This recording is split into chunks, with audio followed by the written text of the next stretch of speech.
Alright, today we are going to cook up some fish. That we caught at our own lake. We're going to do a fish fry. And it's a home fish fry, and we don't have any shore lunch. So we are actually going to be rigging up our own special mix from scratch. And this is what I do when I don't have shore lunch. Or we just decide we want to have fish, and we just got to do it now. And it turns out really good. You don't have time to go to the store. So this was frozen. This is sunfish we caught and Grandpa clean. Yeah, Grandpa clean. The girls probably caught most of them, but they were frozen, so they were thawed. And so I just kind of put them on a paper towel to kind of absorb it. I drained as much of the water as I could, and so there we are. And what we're going to do first is I'm actually going to take an egg, and we're going to do an egg. Ooh, a white egg. Yeah, Watch out for shells. Go with it. I don't see any. I'm going to move this up here.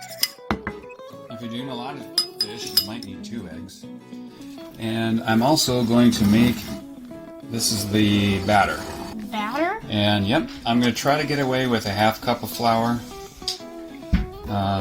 You might need a whole cup, but I'm just going to see if I can get away with a 1/2 cup because I don't like to really waste it. So we got a bunch of spices here that we're going to put in here, and I guess I'll just go through them. One of the most common ones is going to be garlic salt. That's about 1.5 teaspoons. That way you get kind of both your garlic and your salt. So that's why I do it that way. Smells good. Onion powder. Ooh, that's good. 1/4 teaspoon there. Ah, smelling good. Next we need some black pepper, and we're going to want a lot of this. At least a teaspoon of this. That is a lot. You'd think this fish would be really spicy. We've got some homegrown coriander, so I'm going to use that. Otherwise, you'd want about 1/4 teaspoon of that. Now, something that a lot of people don't really put in there too much is cumin. Kind of rounds out the flavor, and you don't need a whole lot there, like 1/4 teaspoon. But it does give it a nice kind of aroma and sort of a, I don't know, a cumin taste, because it's cumin. But next thing is you don't want to forget about your green herbs and stuff like that. So I've got some oregano here, got some basil, 1/4 tablespoon. That's a lot of spices. Yeah, the more the better. And then another kind of a little bit uncommon ingredient is paprika. Paprika? Yep, but it does give it a nice, what does it give it? Spice? I don't know. I want sweetness. Kind of. I don't know. The bottom. Yeah, it gives it a little bit of sweetness, a little bit of redness. Yeah, you can say that again. And there's more that you can add, but that's probably good. That's probably good for now. You just want to. I wonder which color will take over. I like to play that game. Probably white. There's more. Mix that up. Does it smell spicy enough?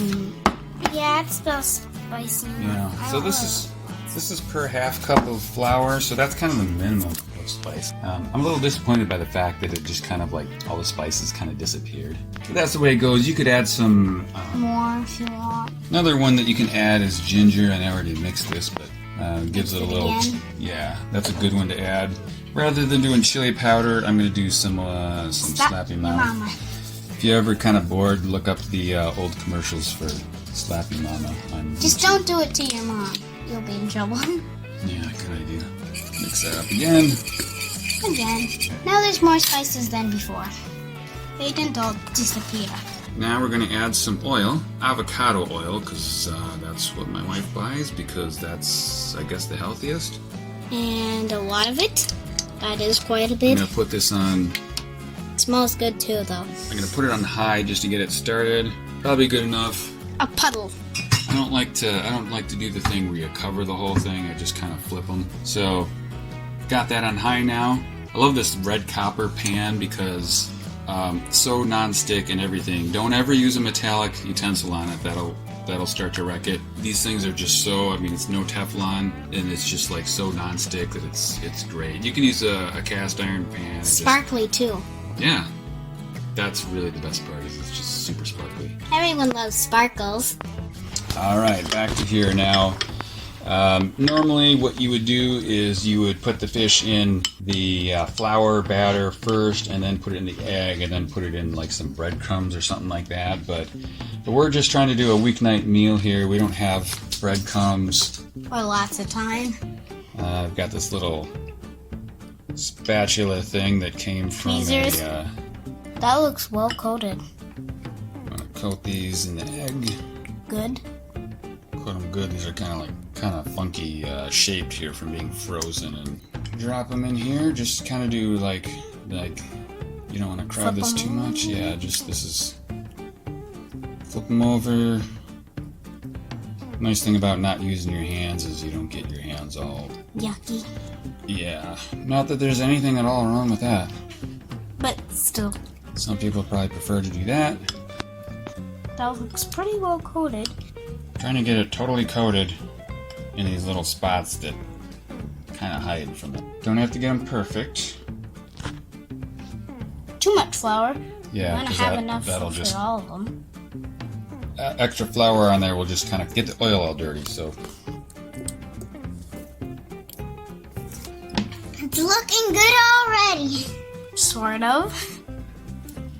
Looking good. So the oil was kind of smoking, so I just turned it down to medium. Sometimes I wish cameras could smell. One more left. Looks like we're gonna have enough flour anyway. Just take a few of these that look like they could use some more coating.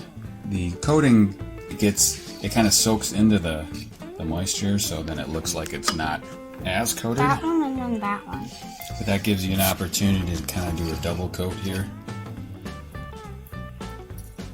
So I did all of these with half cup, and I still have some left, so I'm kind of doing some double coating here. Put them back in there, coat them again. We got a little bit of egg here left over, so that's totally fine. We'll just cook that up. And I think we're... Have a tiny bit of scrambled eggs. Yeah, exactly. And pan is ready, so we're gonna move over to the stove. Okay, so... Woo!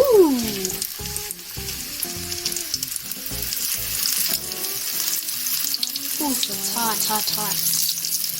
All steaming, bubbling, blurbing. Don't hold the plastic though.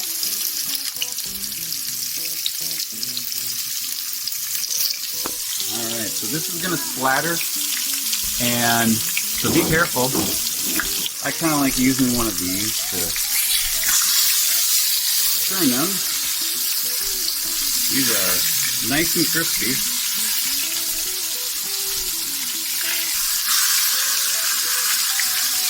Alright. That's looking pretty good. Put it on the paper towel lined plate there.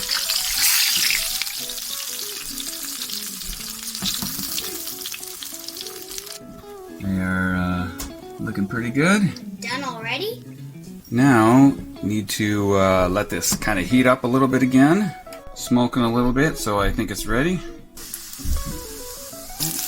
some more in here. Sticking to my last tongs there.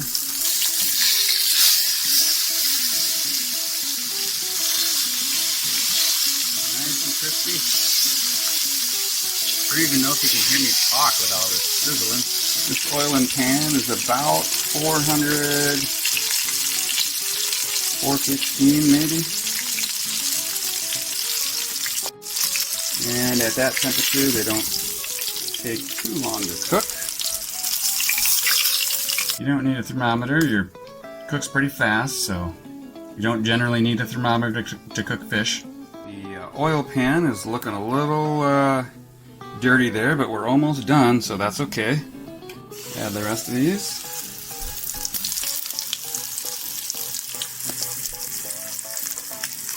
Okay, literally, this is about 1 minute and 45 seconds.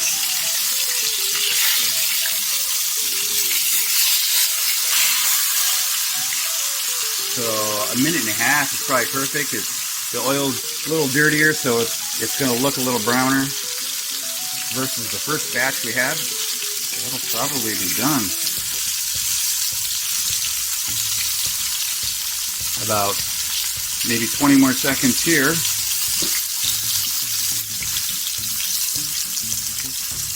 And then we're done.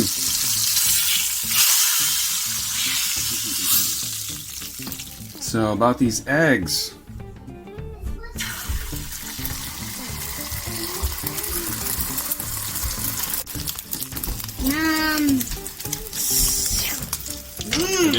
I did turn the temperature down a little bit. Those eggs. Mm-hmm. With oil? That's right. It's all one. That's espresso. Isn't that? No, don't waste your oil. Crocodile arms. Yum, yum, yum. Alright, so we're going to turn this off. Paper towel lined plate. There you have it. Fish cooked in egg golden crisp. How did that look? One of those looks like a heart. Now we're just going to cut one of these open here. Look at that. You still might have to watch for bones. I don't know. Nice and flaky, crispy. And let's give a little taste test. Who wants to be first? Me.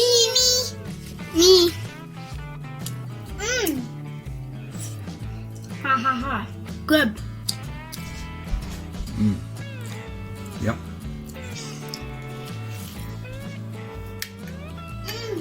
Hey, save some for me. We want a meal of it, not just a taste.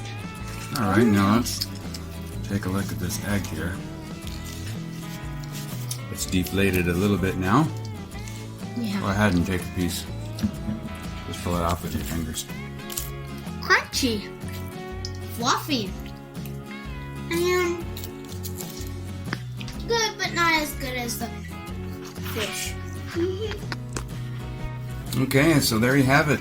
If you ran out of shore lunch, or you don't have any, or whatever, your kids want fish and they want it now, so you just want to work from scratch, there you go. It's possible, you can do it. Doing the double batter helps make it crispy, and you can make a pretty good looking batch of fish. It's really crunchy. And it's really good.